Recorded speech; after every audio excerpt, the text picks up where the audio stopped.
आप सभी को जय श्री श्याम।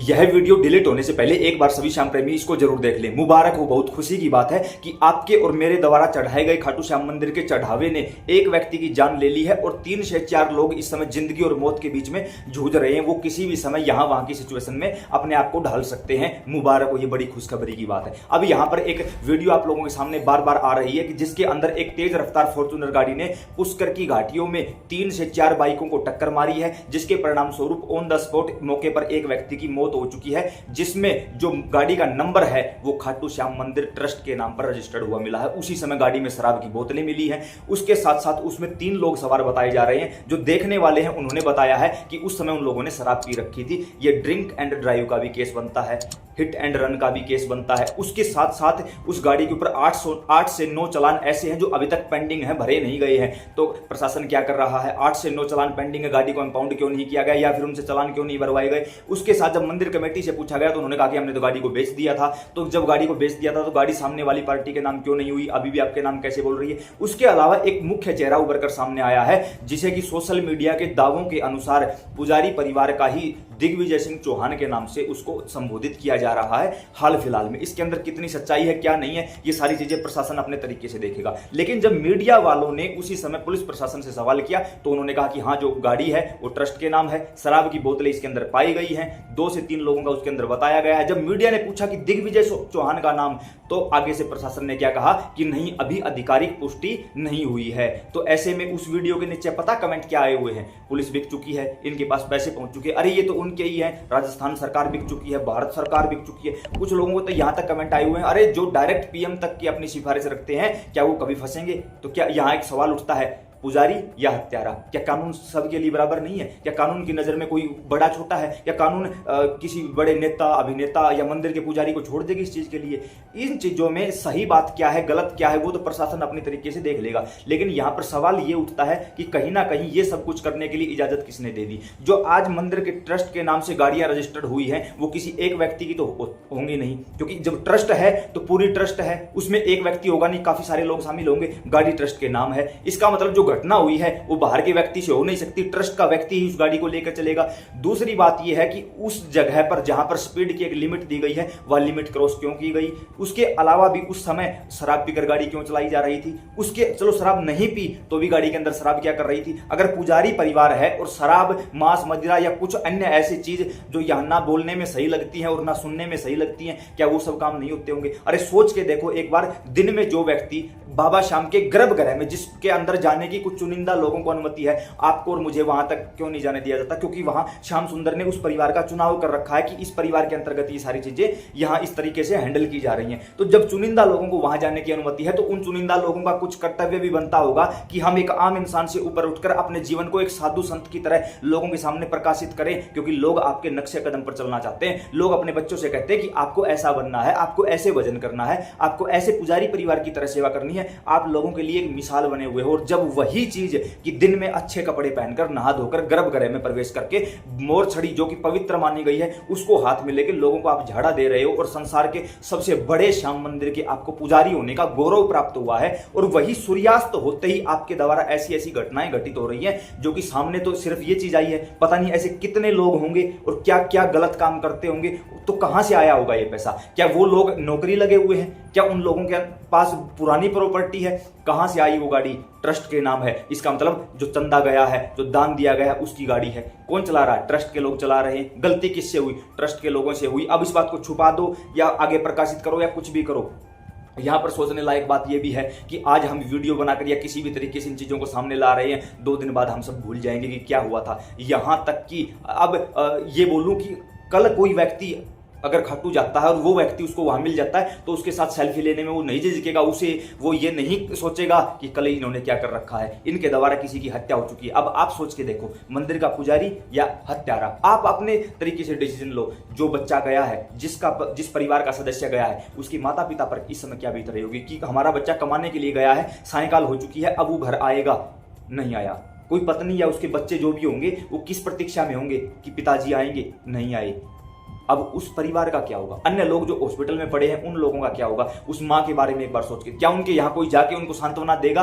क्या जो वोट मांगने के लिए यहाँ वहां आ रहे हैं उनको कोई सांत्वना देगा? कुछ समय पहले एक वीडियो आई थी जिसमें कुछ लोग रिंगत से खाटू जाते हुए ठेके पर बाबा श्याम का निशान हाथ में लिए हुए खड़े थे। उनकी वीडियो इतनी भयानक तरीके से वायरल कर दी गई थी और बहुत बड़े लोग जो अपने आप को ये मानते हैं कि मैं धर्म का ठेकेदार हूं और ये मानते हैं कि आज खाटू श्याम मंदिर मेरे कारण जाना जाने लगा है, उन जैसे लोगों ने मंच पर खड़े होकर उन लोगों की ऐसी बेइज्जती कर दी थी कि ये एक्शन होना चाहिए, वो एक्शन होना चाहिए। और इस घटना को घटित हुए 48 घंटे के आसपास का समय हो चुका है। 48 घंटे बाद ये वीडियो बना रहा हूं। अन्य वीडियो को देखने और सुनने और समझने के बाद एक भी बड़ा व्यक्ति ऐसा जो अपने आप को ये ठेकेदार मान रहा है धर्म का, या अपने आप को बड़ा एक मीडिया क्रिएटर के रूप में मान रहा है, एक की भी वीडियो नहीं आई है जो ये बता सके कि हाँ कहां गलती हुई है, किस तरीके से गलती हुई। आपको और मुझे वहां जाने की इजाजत क्यों नहीं है, उनको ही इजाजत क्यों हो? और जब उनको ही इस चीज की इजाजत है तो कहीं ना कहीं क्या उन लोगों का कोई कर्तव्य नहीं बनता कि हमें इन चीज को किस तरीके से मेंटेन करना होता है? इसके साथ साथ यहाँ पर कोई कुछ करेगा ना करेगा ये तो बाद का विषय है। राजस्थान सरकार, भारत सरकार अपने तरीके से संभाल लेगी, एक बार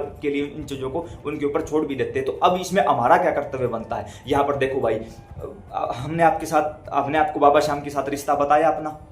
जब भी खाटू धाम जाने का सौभाग्य इस दास को प्राप्त होता है, वहां पर यथा योग्य मेरी जितनी भी योग्यता ठाकुर जी ने बना रखी है, मेरी कोई औकात नहीं। एक एक श्वास मेरे श्याम सुंदर की गिरवी है, मैं एक एक श्वास से उनका कर्जदार हूं और जब तक इस धरती पर मेरी सांस चलेगी मैं उनका कर्जदार रहूंगा। आज जो कुछ भी दिया हुआ है मेरे श्याम सुंदर ने दिया है, मौज कर दी है, निहाल कर दिया है, लेकिन आगे से भाई मैं तो एक भी पैसा उसके अंदर नहीं डालूंगा, चाहे कोई बुरा लगे अच्छा लगे। मैं अपनी बता रहा हूं। यहां पर थोड़े दिन पहले एक घटना घटित हुई थी जिसमें वहां के दुकानदारों ने श्रद्धालुओं पर लाठी डंडों से प्रहार किया था। उस समय हमने एक वीडियो बनाई थी कि इनका बहिष्कार कर दो, यहां से सामान खरीदना बंद कर दो। आप लोगों ने मेरा साथ दिया, इसके लिए मैं आभारी हूं। वहां पर सामान खरीदना बंद हुआ। आप लोगों ने छोटी छोटी वीडियो बना के मेरे पास व्हाट्सएप पे भेजी कि देखो भाई हमने ये कर दिया है, हम सामान नहीं ले रहे हैं। वहीं से दुकानदारों के फोन आए कि क्यों हमारी दुकानदारी बंद करवा दी, मरवा देंगे, ये कर देंगे, वो कर देंगे। हजारों प्रकार का दबाव बनाया गया, लेकिन धन्यवाद आप सभी का, आप सभी एक स्थान पर डटे रहे तो उन लोगों ने 3 से 4 दिनों के अंदर माफी मांग ली। कोई औकात नहीं है किसी की, क्योंकि जनता जनार्दन होती है, जनता से बड़ा कुछ नहीं होता। अगर भक्त नहीं होंगे भगवान क्या कर लेगा? सोच के देखो, एक व्यक्ति जो कहीं से बाहर से रील देख के अपने हृदय में भाव लेके गया, कितने ऐसी सारी रील आई हुई है कि जब से बाबा के दरबार से जुड़े नशा छूट गया, ये गंदी आदत छोड़ दी, कर्जा उतर गया, वो गंदी आदत छोड़ दी। लेकिन जो अपने आप को श्याम परिवार का हिस्सा मान रहे हैं, पुजारी परिवार का हिस्सा मान रहे हैं, 24 घंटे वहां रहते हैं, उनके परिवार में पैदा होने का उनको गौरव प्राप्त हो चुका है, बाबा श्याम के अपने आप को वंशज कहते हैं, और उन लोगों के द्वारा ऐसा घृणित कृत्य कर दिया गया है, तो क्या आपको क्या लगता है?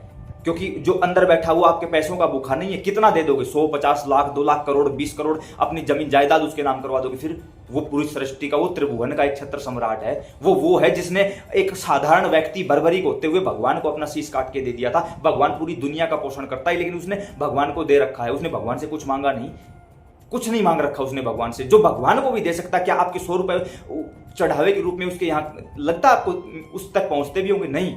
हर जगह पर आपसे सवाल पूछ रहा हूं, जवाब देना कि आज तक आपका प्रसाद, आपका इत्र, आपका पुष्प, आपका ध्वज, निशान, झंडा जो भी आप बोलते हो अंदर तक गया है? नहीं गया होगा। आगे सवाल आएगा नहीं। यहां तक कि जो झंडा हम अपने हाथ में 18 किलोमीटर लेके चलते हैं मंदिर के मुख्य गेट पर, उसको निकलवा दिया जाता है कि यहीं छोड़ दे, अंदर नहीं लेके जाओगे। इससे बड़ी शर्मनाक बात और हमारे लिए क्या हो सकती है? चलो, मंदिर की व्यवस्था को बनाए रखना भी बहुत जरूरी है, आप निशान को अलग से ले जा सकते हो, लेकिन उन निशानों का होता क्या होगा? सोच के देखो। जो निशान सही है वापिस दुकानों पर आ जाते हैं, मैंने अपनी आंखों से देखा है भाई, वापिस दुकानों पर आ जाते हैं। जो पुष्प, इत्र जो सही बचते हैं उनको वापस दुकानों पर भेज दिया जाता है, जो खराब हो जाते हैं, यहां वहां गिरे होते हैं, उनको उठा के कूड़े में फेंक कर और कुछ दिनों बाद उसको आग लगा दी जाती है। ऐसी एक नहीं, काफी सारी वीडियो भी आई हुई है, इसका मैं इकलौता गवाह नहीं हूं। आप लोगों ने वीडियो देख ली होगी, कहीं ना कहीं आप लोगों के पास इतना टाइम होता है कि उन चीजों को आप लोग ज्यादा कनेक्ट रहते हो, तो मुझसे भी ज्यादा वीडियो आप लोगों ने देख ली होंगी।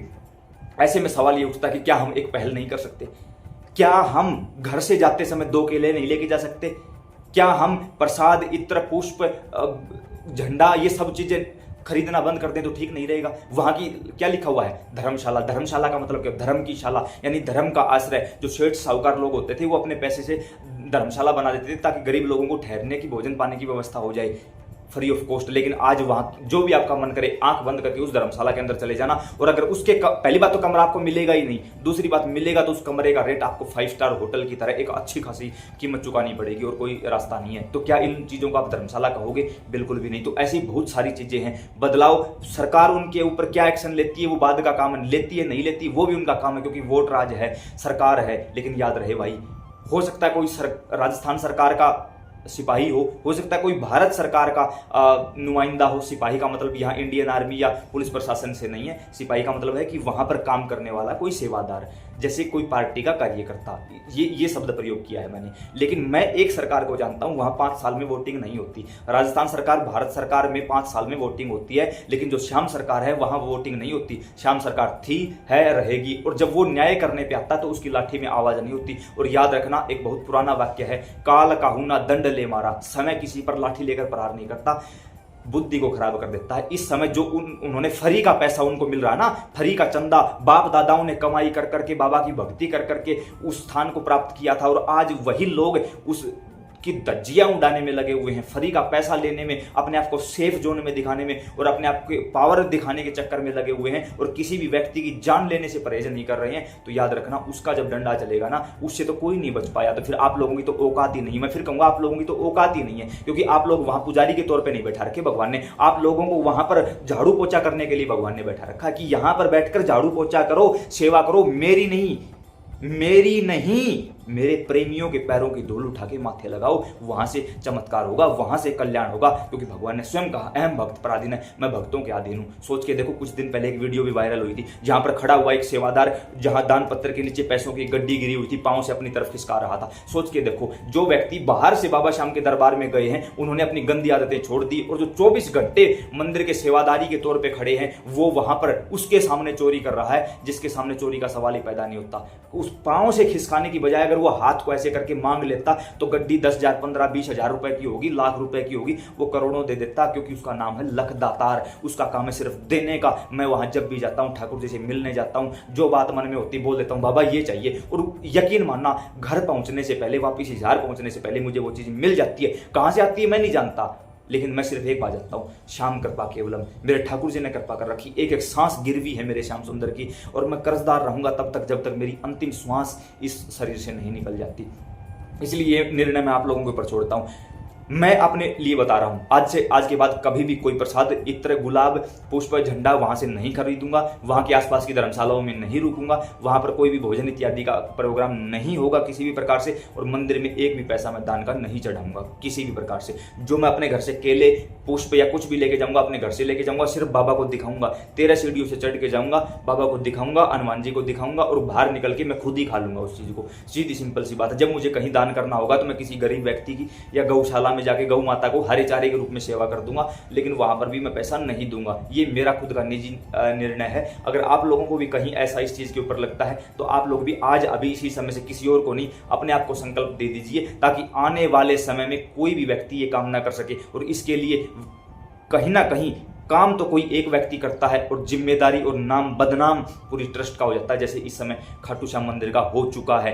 बाद में निर्णय चाहे कुछ भी आए, लेकिन इस समय खाटू श्याम मंदिर के ऊपर, बाबा श्याम के ऊपर और वहां की ट्रस्ट के ऊपर सवाल उठाए जा रहे हैं। लोग सवाल पूछ रहे हैं, और पूछने का आपको भी अधिकार है, क्योंकि आप आजाद भारत के आजाद नागरिक हो। सवाल पूछने का आपको अधिकार है, आप किसी से भी पूछ सकते हो, और इसमें कोई भी गलत नहीं है, कोई भी दो राय नहीं है। आप सवाल पूछने का आपका अधिकार है। हाँ, वो लोग सिर्फ एक चीज के लिए आपको प्रताड़ित कर सकते हैं, वो ये है कि वहां जाके आप लोग जो सेल्फी खींचते हो, वीडियो बनाते हो, उस चीज के लिए। अगर आप अपने फोन को अपनी जेब में डाल के जाओ, बाबा के दर्शन करके बाहर निकल आओ, किसी की औकात नहीं आपको हाथ लगा दे। और याद रखना, वहां पर हमने कुछ अभद्रता ऐसी भी देखी थी, कुछ माता बहनों के साथ जो मेल गार्ड हैं, वो लोग बदतमीजी कर रहे थे। तो आपका राइट्स है, आपका अधिकार है कि कोई भी मेल आपको स्पर्श नहीं कर सकता, हाथ नहीं लगा सकता। उसी प्रकार जब हम सालासर धाम में गए, तो वहां पर हम दर्शन कर रहे थे, एक फीमेल गार्ड ने हमें स्पर्श किया। हमने उसे एक ही बात कहा था कि गुड़िया, दोबारा अगर आपने हमें हाथ लगाया तो इसी समय यहां पर मैं सभी को इकट्ठा कर लूंगा।